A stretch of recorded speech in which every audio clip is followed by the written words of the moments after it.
everybody. Another edition of Inside the Ropes. I'm your host, Dan with Jab Journals. I'm here with Savannah Tini.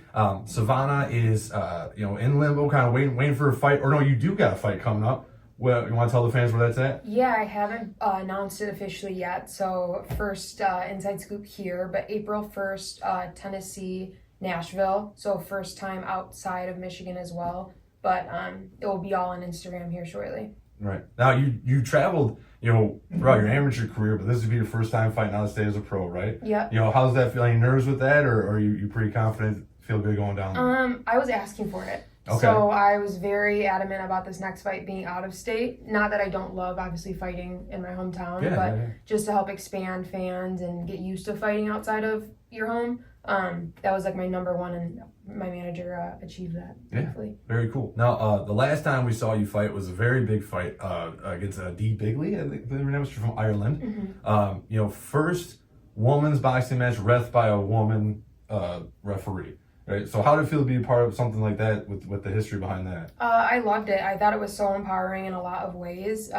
Last Friday, we were able to give the ref an award for that fight. So it's cool to just be a part of something bigger than just me as a fighter myself.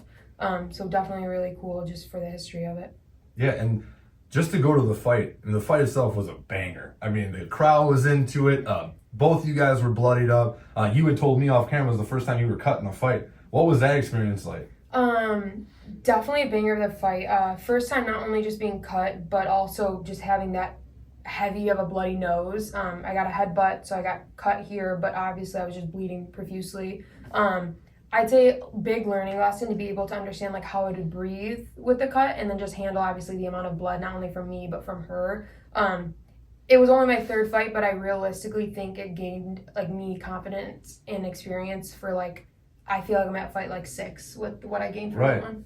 Yeah, I mean, we talked like in our previous interview about, with women's boxing, like there's just not a lot of opponents out there, right? So, you kind of have to grow with the sport. And I think, getting a cut that early on in your career will be beneficial for the rest of your career. Do you feel that way also? Yeah, most definitely. Especially to people like saw that she was a debut in boxing, but she's been fighting in martial arts since she was like 4 years old. Right. So like people thought it was just going to be an easy fight, but like we knew we were going to come and she was going to be tough. She wasn't just going to lie down. Yeah. So yeah, it definitely was a banger. We did what the fans all wanted. It was entertainment, and I loved it, every bit of it. What I want people to understand, you say like she had a pro debut, so everyone thinks it should be a walkover, but like they don't understand like that.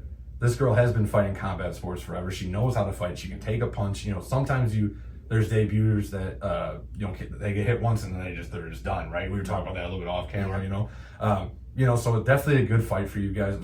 Actually, like I think a pretty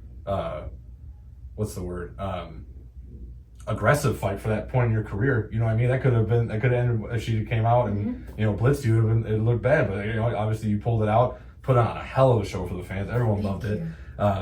So preparing for this fight April 1st, what are you doing right now? Are you in camp right now? Yeah, we've been training. I've been itching to get back into my next fight. I wish I would have even been able to fight like sooner in March sometime, but early April is fine. It's the 1st, like I said, but have been training, have been itching to fight. So hopefully my opponent, whoever she is out there, we don't know yet, is training just equally as hard. Yeah, definitely. Me and Kamel were kind of talking before this about, early on in your career, you never know when that call is coming.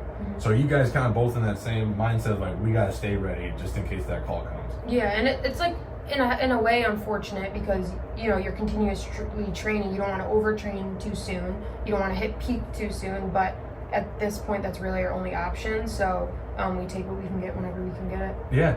Now, looking at 2025, seems like it's going to be a big year for you. You know what I mean? Kind of take that step up in ranks, fighting a better fighter each time. Like, do you feel like you're being moved correctly and fighting at the right moments? Yeah, I do. This is definitely going to be a busy year. So how we end 2025 will say a lot for where we think I'm going to be in the beginning of 2026. Hopefully, definitely going to have like bigger opportunities, whether it's contenders or just my name really getting out there so that people know of me, versus just like fighting just to fight, obviously. But I'm super excited for what we're going to achieve this year. Yeah. Awesome. Well, Savannah's about to get trained, so I don't want to take up too much of her time. Thanks so much for sitting down with us. Again, that's April 1st in Tennessee. Savannah Tini, like I said, she's going to announce on Instagram. We'll make sure that we post stuff too, so you guys know where to catch your next fight. Thanks for joining us. Yeah, thank you. All right.